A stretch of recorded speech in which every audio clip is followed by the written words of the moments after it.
How would you like a 15% discount to my daily email, the stack of stuff, the show notes, discounts to the conference, all of that? All you need to do is text the word show to 33777. You'll get the annual subscription with a 15% discount to my daily email. You'll get the stack of stuff, the links to the show notes, discounts to the conference, and so much more. All you have to do is text the word show, SHOW, to 33777. Text show to 33777.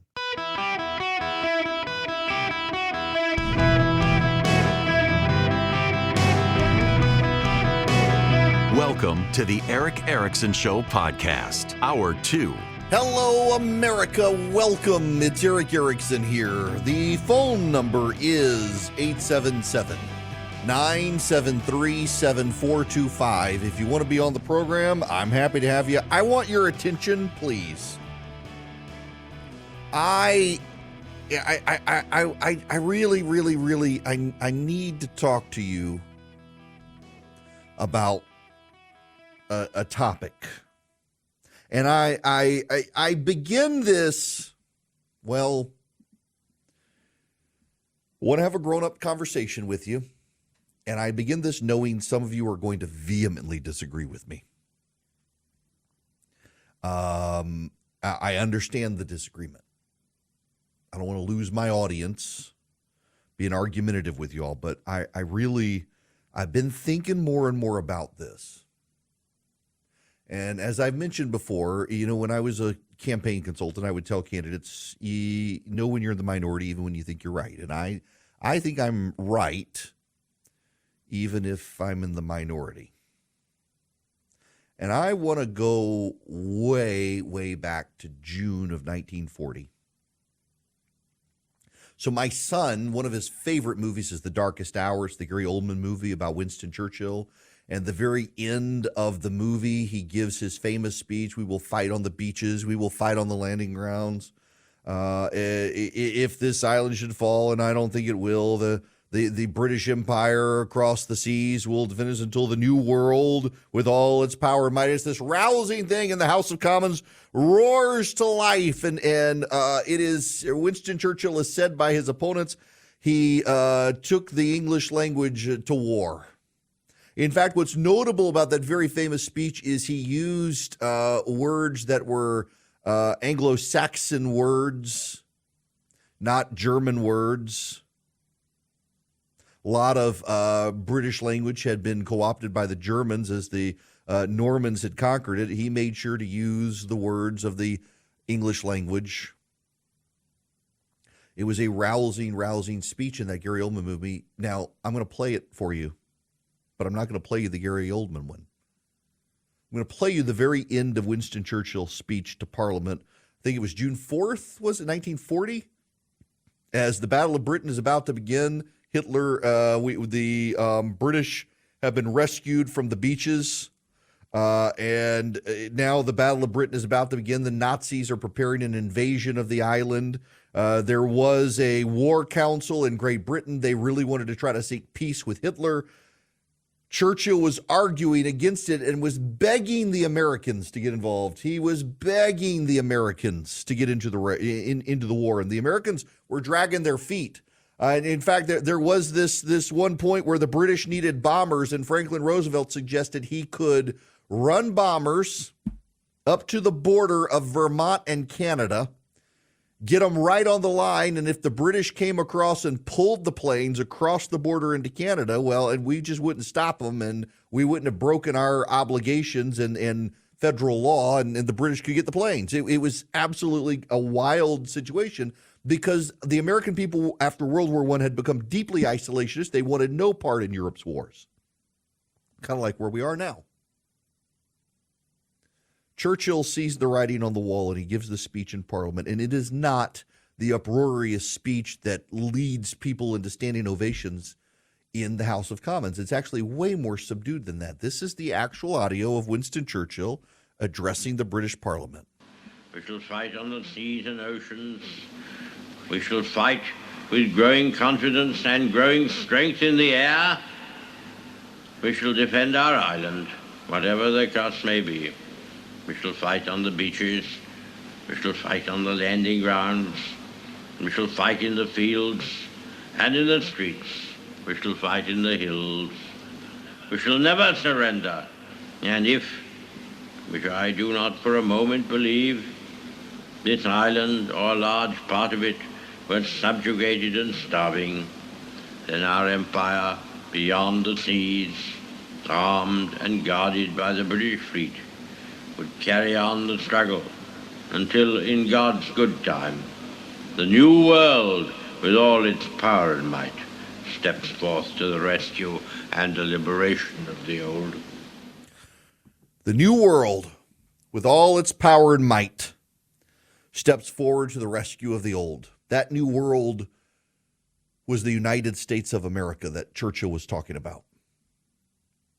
And when the war was concluded in 1945, the United States, the Western Hemisphere, with the exception of Pearl Harbor, was spared the destruction of Europe and Asia. And Churchill was one of many who recognized that the dynamics had changed. The Soviets were on the rise, replacing their cousins, the Nazis. The Nazis and the Soviets were kissing cousins. They had been allies till Hitler betrayed Stalin. China was falling to the communists. Britain's empire was beginning to collapse. Germany was rubble. So was parts of France and the rest of Europe. And so Churchill understood more than most that for the Western world order to survive, it needed to be placed into the hands of the Americans as trustees of Western civilization.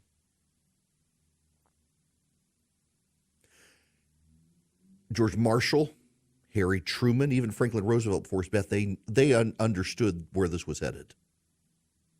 And generations of American presidents on the Democratic and Republican Party side both recognized they had a stewardship commitment to Western civilization. And in fact, so 80 years ago, the war ends. Winston Churchill becomes one of those who believes we have to place the Western order into the hands of the Americans to protect it. And about 75 years ago, you began to get agitation funded by the Soviets through American college campuses that this is a bad thing, that the United States should not be in charge, that the United States is bad. This comes to a head, actually, at the Democratic Convention in 1968. Lyndon Johnson, in March of that year, saw the writing on the wall and realized he could not continue on as the American president. He gives up. There's a huge fight at the Democratic Convention. There are riots in the streets in Chicago between the liberals and progressives of the Democratic Party, those who believed the United States should still lead the world versus those who wanted to give it up. And the American-hating left lost.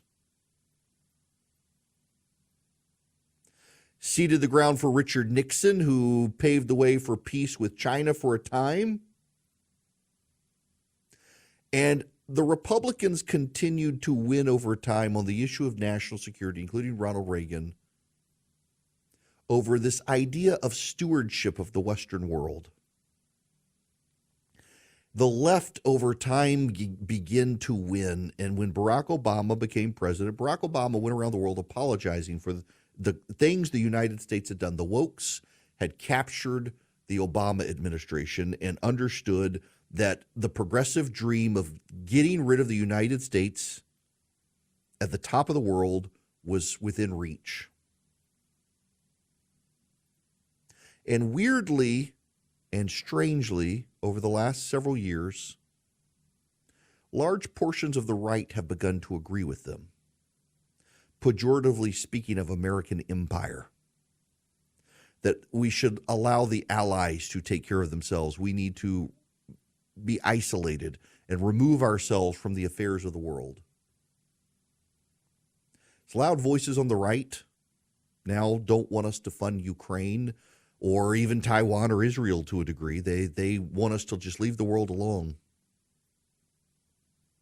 Admiral Yamamoto famously was alleged to have written in his diary that he feared Japan was waking a sleeping giant in the United States by bombing Pearl Harbor. There are a lot of people on the far left and now the far reactionary right who want the sleeping giant to go back to sleep. Unfortunately for them, what they don't seem to realize is that if the sleeping American giant, if the tired American giant lays back down the power and might that Winston Churchill recognized we had, that our enemies will conspire to snuff us out while we sleep and we will not rise again. I understand, particularly as the Republican Party becomes a party of the working class, a lot of people in the working class have not traveled to Europe or Asia. It's easy to listen to Tucker Carlson and hear what he thinks about Russia and see his Potemkin images and not actually know if you go to Moscow, Moscow is a third world hellhole. You wouldn't know this from Tucker Carlson, but the median income in Moscow and in Russia as a whole is less than Mexico. Your average Mexican is richer than your average Russian, and all the Mexicans are fleeing to the United States. But it's easy to delude ourselves because we haven't traveled there, and we don't recognize, and those of us who believe the United States must preserve its world order have a hard time explaining the benefits of the United States leading the world. You know, essentially, the United States Senate wants to send $90 billion, not just to Ukraine, but to Ukraine, Taiwan, and Israel, so that Ukraine and Taiwan can kill commies so that our soldiers don't have to, and Israel can kill Hamas without us having to kill these terrorists. According to the Heritage Foundation, in 2022, the United States misspent $250 billion. I just find it very interesting that the people who say we need to not fund Ukraine because of corruption and misspending of money there, they don't seem concerned with the $250 billion being misspent here. And never mind that a lot of the money going to Ukraine, Taiwan, and Israel would actually come back to the United States in the forms of weapon purchases, providing jobs for Americans. But also, this is the thing I want you to take to heart. If we give up our leadership role as the stewards of Western civilization, and we lay down our power and might, someone's going to pick it up and use it, and it's going to be someone who doesn't like us. We talk a lot about Americans right now, and microeconomically at our household level, we're not doing great. But macroeconomically, we're doing better than everywhere else. If you want to see what it means to be the steward of the West, consider Germany is economically stagnating. Great Britain is economically stagnating. Canada is economically stagnating. They have higher inflation than us. They have higher unemployment than us. They have higher costs than us. They have higher interest rates than us. And the reason they do is because the world is built around the United States being the leader of the Western world. China is trying to get countries to use Chinese currency in trade and transactions. And it's very hard to do because the whole world trades in dollars. Not all of the world trades in China's currency, but the whole world trades in the American currency. The result is that our transaction costs globally are less. So it's easy for you to say we should stop being involved around the world and we should come home and we should give up and this America empire building is garbage. I'm not saying nation building. But a lot of you have this idea of the American empire. We should give it up. The cost is too great. You know what the cost would be if you gave it up? You'd have the interest rates that Europe has right now. You'd have the inflation that Europe has right now. You'd have the unemployment that Europe has right now. Why? Because the United States gets the favorable rates in trade. The United States gets the favorable rates in currency exchange. The United States gets the favorable rates in every transaction on the planet because we lead the world. There are lots of people who say, well, we can't afford it anymore.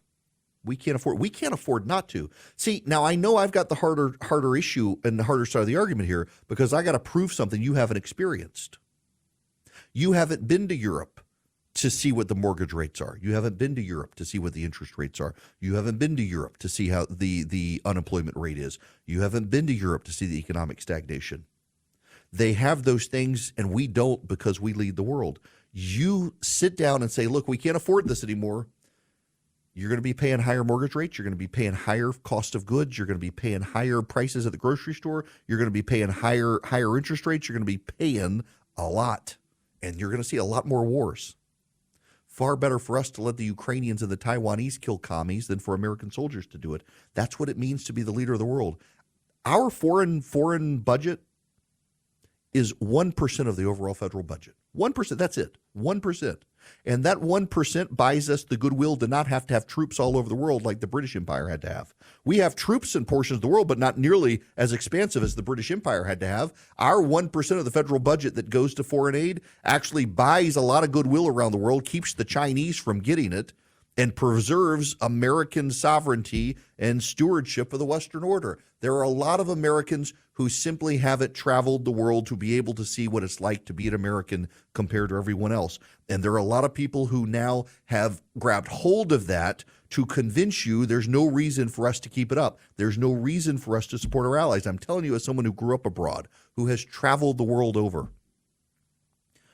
you decide we can't afford it, you're going to be able to not afford a lot of things.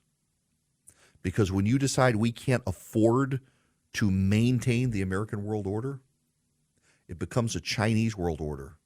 And you will pay through the nose in ways you cannot imagine. And if you don't believe me, go to Asia, go to Africa, and go to Europe. And look at what's happening to their economies that are not ours. We will become like them. It's a choice. Decline is a choice.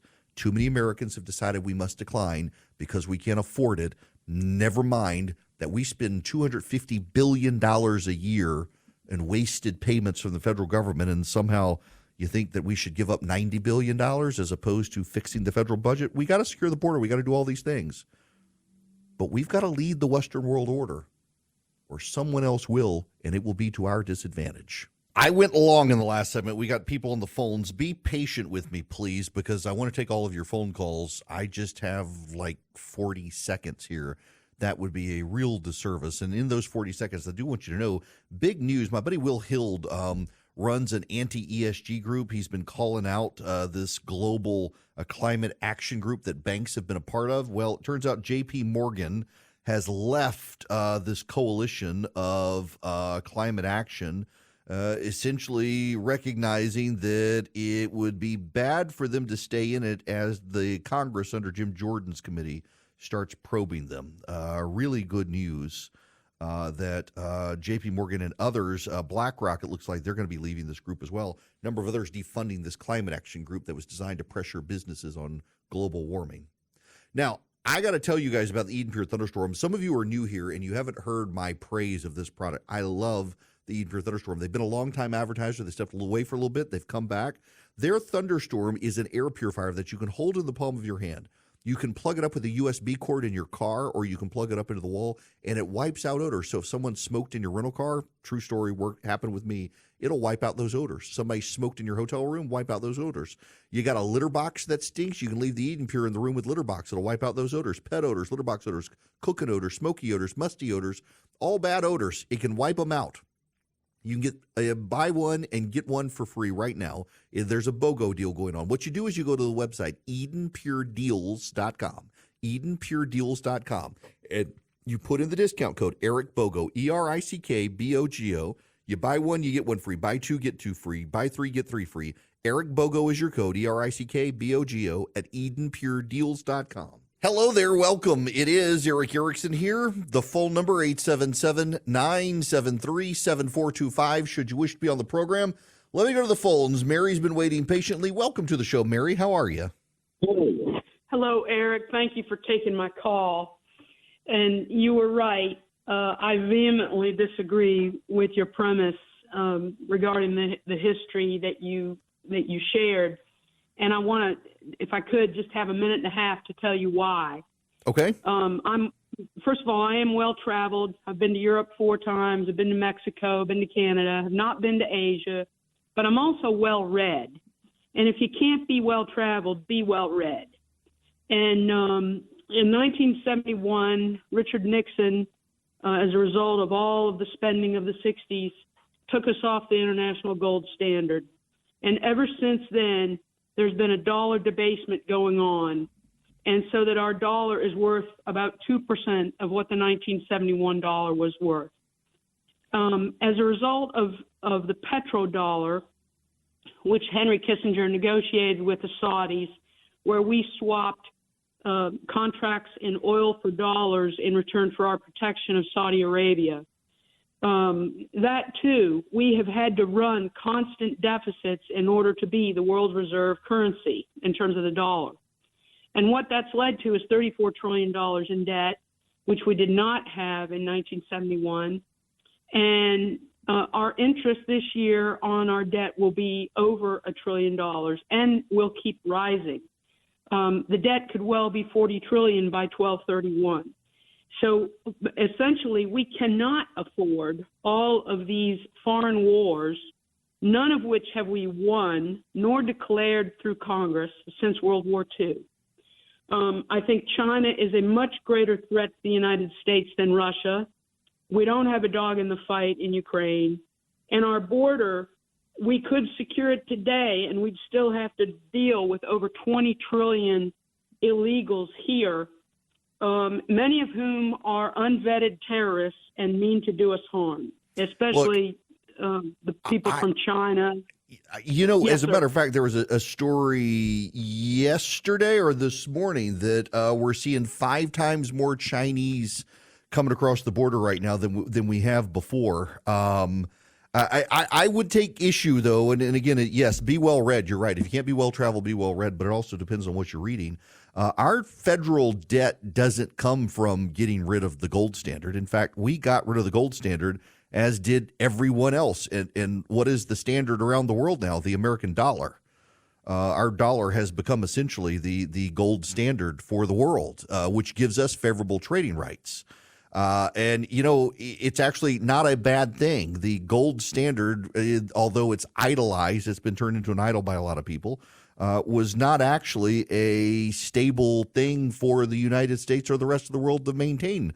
With gold reserves around the world. We also, by the way, have a massive pile of gold reserves if we needed it.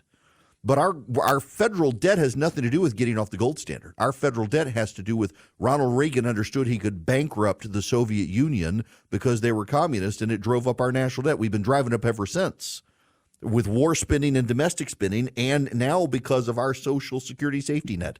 Most of our federal debt is because not of rampant discretionary spending in the government, but because of our social safety net. It has nothing to do with the gold standard, none whatsoever.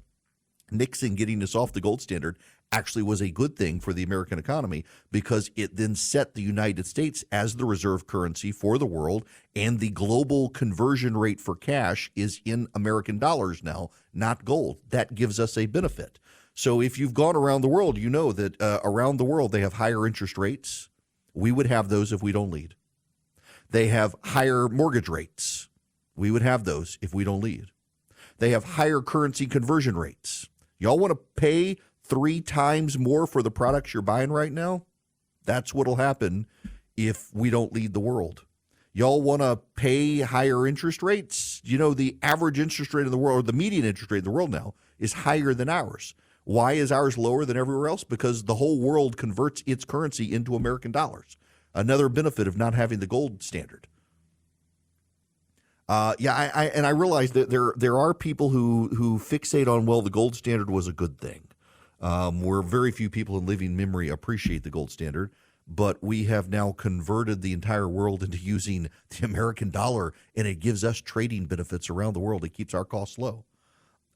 Everyone who says we can't afford to continue doing this doesn't appreciate how much you won't be able to afford if we're not leading the world. And that gets me to Tucker Carlson and his Moscow nonsense. We used to all be, I don't know what's happened to the right. I honestly, people, I don't mean this insulting to anyone, but people on the right have lost their damn mind. You've got people on the left who are convinced boys can become girls. You got people on the right convinced that Moscow and Russia are better than the United States. This is Tucker Carlson. If you haven't seen this is Tucker Carlson cheering on the Russians. There's no graffiti, there's no filth, there are no foul smells. There are no bums or drug addicts or rapists or people waiting to push you onto the train tracks and kill you. No, it's perfectly clean and orderly. And how do you explain that? We're not even going to guess. That's not our job.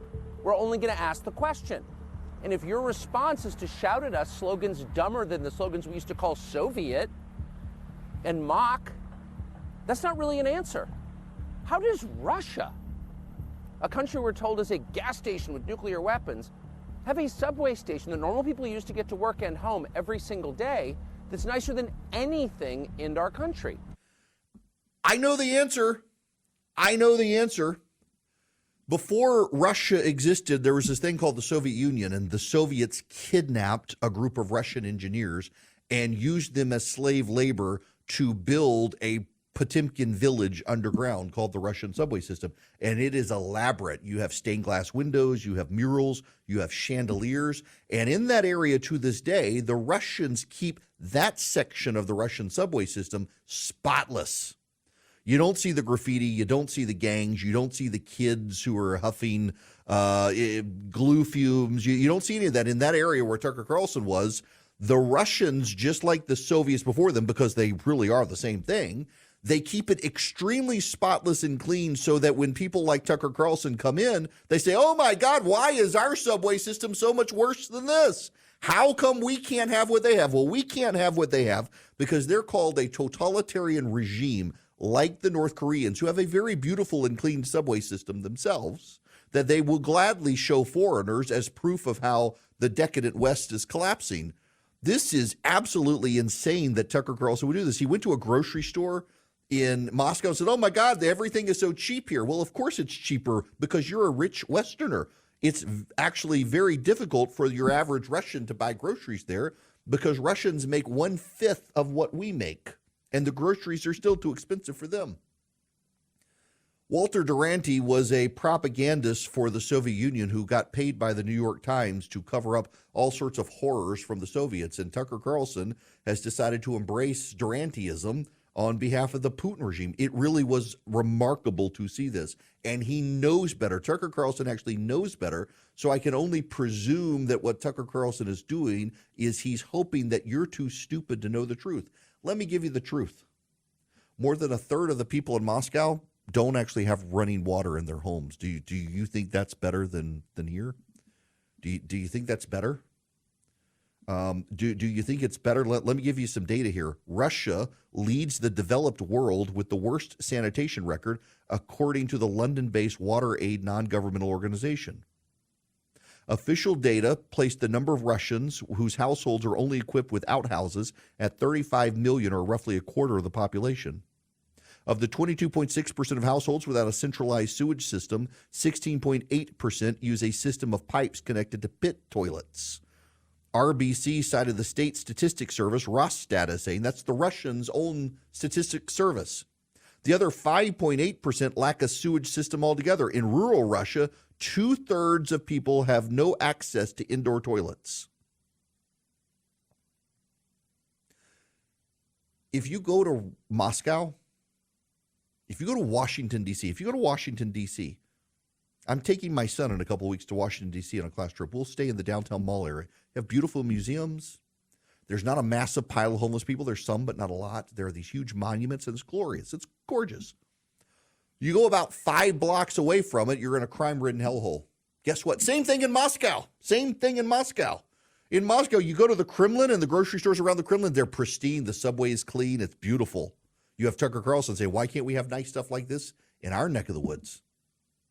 You go 5 blocks over, it's a hellhole. Do you know in Moscow, back in the 60s and 70s, they widened the streets in Moscow so that they could run missiles down and have big May Day parades and show the Russian nukes. They had to widen the streets. You know how they did it? They literally pulled buildings off their foundations to stretch the roads and then propped the buildings up with brick, and they're still there. Some of them fall over. You'd never know this if you listen to Tucker Carlson. How did some people on the populist right decide they wanted to attack the United States by praising Russia? What has happened to people? Russia is a third world hellhole that we consider developed because they have a massive nuclear arsenal. A few years ago in the Russian provincial city of Bryansk, a mother was walking with her young child on a public sidewalk and fell into a portion of the walkway. It collapsed because of an unmaintained sewer pipe. Her son, 1.5 years old, was swept by the force of the water, drowned. It had been built in the 1950s, hadn't been modernized. People had been warning about it. You know what they did? They killed the whistleblower. They blamed the whistleblower. It's remarkable that Tucker Carlson would go to Russia and sing the praises of a grocery store in Moscow. That's what Bernie Sanders did. Bernie Sanders went to Moscow and praised the bread lines as proof that no one was going hungry. You on the right, you got upset with Bernie Sanders for his propaganda. You should be as condemnatory of Tucker Carlson. He wants to say, why does Russia have nice subways like this? Ride the whole subway line. You'll see the drug addicts. Russia has the highest rate of divorce in the world, the highest rate of suicide in the world, the highest rate of alcoholism in the world, the highest rate of drug abuse in the world, has massive organized crime. What you, the tourists, see in Moscow is not Moscow. You should understand this. Most Americans did. Tucker can show you the elaborate, nice subway systems. I can take you to Pyongyang, North Korea, and show you a very nice, clean, spotless one. So clean you could eat it off the floor. It's super safe, too, in North Korea. The Soviets literally used kidnapped British engineers to build that subway system. He doesn't want to tell you that. He doesn't want to tell you the truth. He wants to raise questions of, people are attacking me. Why are they attacking me? Because they don't have the answers. No, I've just given you guys the answers here. It's a facade. It's a Potemkin village. Potemkin was Catherine the Great's general she fell in love with, and he conquered Crimea, and he built fake villages along the river. So as she sailed down the river, she saw these facades, and there was nothing there. And historically, what it actually was is he was showing the potential of these villages. He built these fake villages. Nobody lived there. They were elaborate, and it was to show what could be under Mother Russia's regime. And today, we use the idea of the Potemkin villages as a shell, a fake to make it pretend, to make it seem real, and it's not. These subway lines in Russia are Potemkin villages for the tourists. They're propaganda built by the Soviets, maintained by the Russians, and Tucker Carlson fell for it, but he knows better. He just thinks you're too stupid to know better. That's disrespectful to you, the audience. It should be horrific for us to now see the reactionary right become like progressives. They hate America, and they praise our enemies, and the Russians are our enemies. Vladimir Putin is no friend of ours. The far left loves Russia too, and they love China more now because China is authentically communist. The far right to fall in love with the Russians who hate the United States, that's a terrible warning sign. Something sick in our system is going on with the populace. You should not be praising Russia. They are not our friend. To the extent that you are, you should be questioning why you're willing to praise a dystopian authoritarian regime that seeds propaganda that you're willing to believe. Now I need to tell you non-propaganda. I need to tell you the truth about Vision computers. Y'all, one of your worries, I suspect, when you're getting a new computer, I know it is with mine, is when you get set up, you got all your programs set up the way you want them set. You got your macros built in, press certain key combinations, get certain things to work. You've got your computer looking the way you want. You got the sound the way you want it. You got your screen and your visuals and your files and the place you want to work. If you go to Vision Computers and buy a computer from them, laptop or desktop, they can transfer everything over. So you're not missing a beat. It's phenomenal, y'all, what they do. If you go to the big box store and you buy the one-size-fits-all computer, you can't do that. With Vision, you can. And then they will be your service department. They're not going to have you call and stand in queue and leave your phone number and we'll call you back. They're going to answer the phone in 15 seconds or less, and they're going to help you out. It's what sets Vision Computer apart from everybody else. They're world-class customer service. They answer their phones. They keep themselves fully staffed for people. They know the flow of the day. They make sure there are people there to answer the phones. And when they build your computer for you, they can take everything the way you've got it set up on your existing computer and transfer it all over so it's just like it on the new computer. So you never miss a beat. You never have to relearn. And then Vision Computer helps you along the way. You can call them at 404-COMPUTE, anywhere in the nation, 404-COMPUTE. They'll do business with them. You can also go to visioncomputer.com. visioncomputers.com. If you go to visioncomputers.com or 404-COMPUTE, tell them I sent you. They'll give you a great deal. You want to do business with Vision Computers. You really do. Welcome to the program. It is Eric Erickson here across the nation, 877-973-7425. Evan, you're up next. Welcome to the show. Hey, thanks for having me. So you commented a little while ago about the mayors who wanted to fund the police, yeah? Yeah.